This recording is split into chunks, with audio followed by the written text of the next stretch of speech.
Hi, my name's Greg Boland of Tiger Brokers, and each week we bring you an edition of Tiger Weekly discussing what's happened in the US share market for the previous week and what's expected in the week ahead.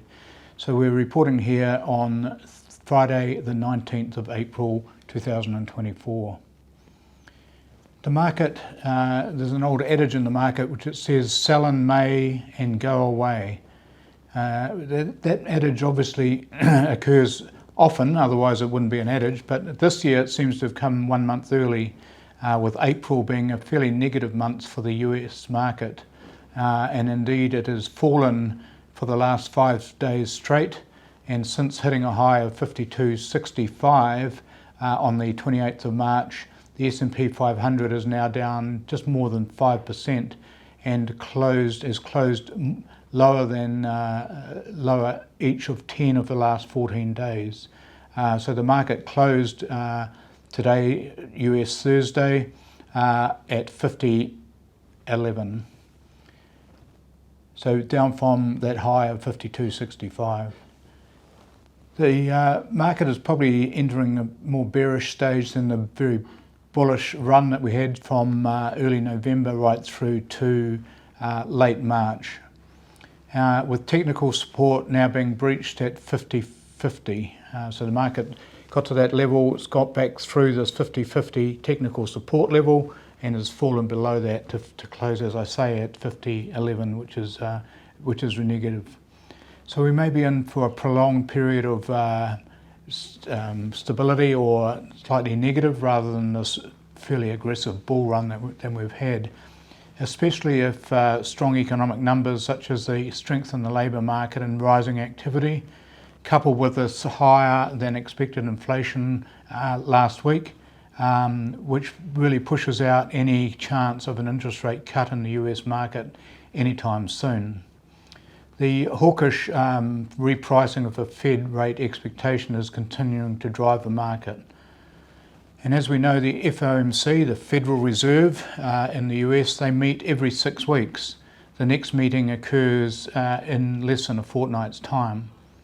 The chances of a rate cut or any rate change at that time is just about negligible. Although some Fed governors are now saying, if these strong numbers continue, there actually may be a chance of a rate increase.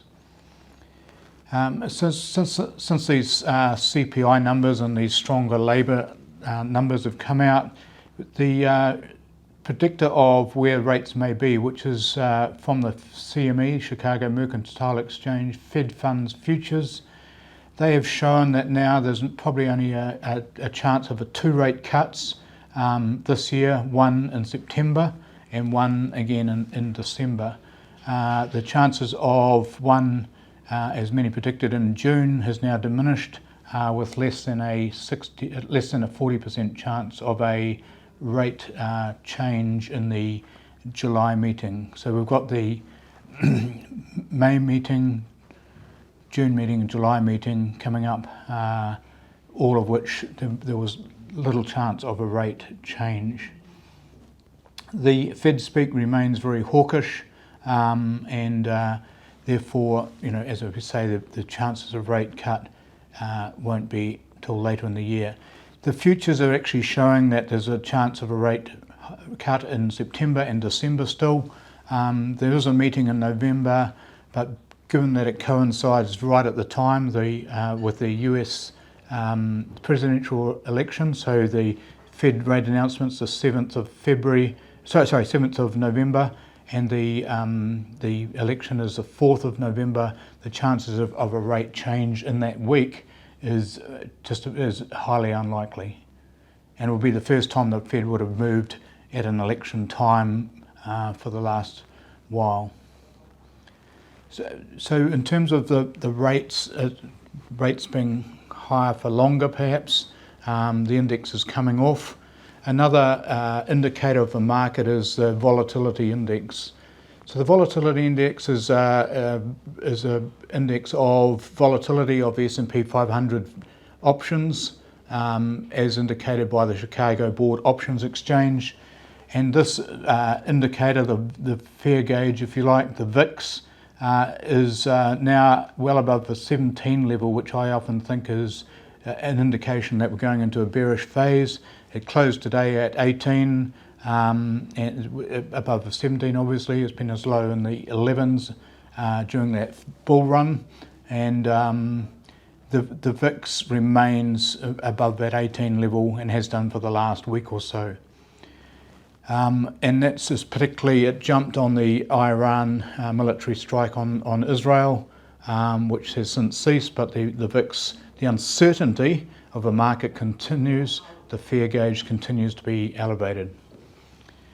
Countering all this negativity, the rates for higher for longer, the index coming off, the VIX being elevated, etc., and this strong economic activity, a lot of the S&P 500 stocks are now entering what's called a oversold or deeply oversold condition, and now around 46% of the S&P constituents are now oversold versus only 6% which are deemed to be overbought. So that may counter the negativity perhaps.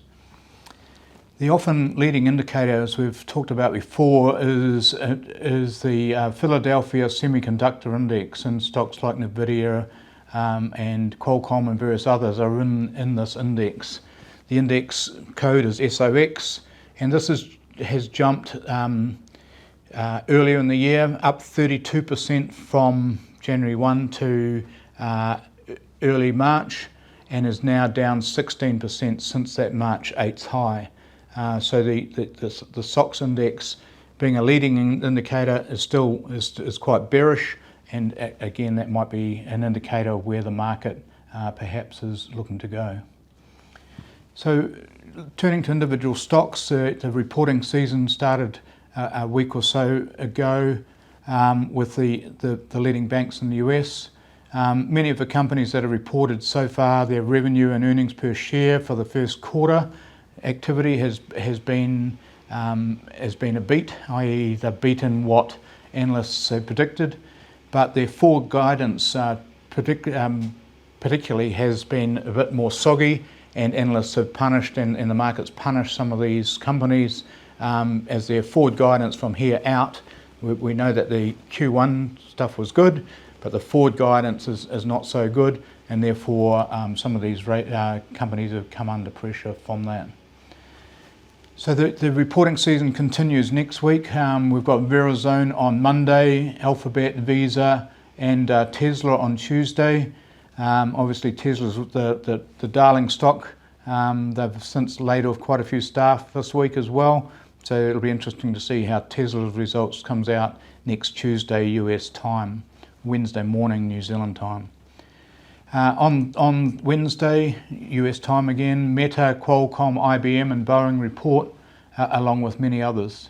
On Thursday we've got Microsoft, Amazon, Merck, Caterpillar and Intel. So the first four are all constituents of the Dow Jones Industrial Average, so major companies reporting. Two other constituents report on US Friday, and they are the major oil companies, Exxon Mobil and Chevron. So it'll be an interesting week, and the bulk of companies report next week and the week after. So this will be again a very interesting time for the market as these companies report results, but also provide that all-important forward guidance. So thanks for joining us, and we look forward to seeing you again next Friday after New Zealand Anzac Day on Thursday. Thank you.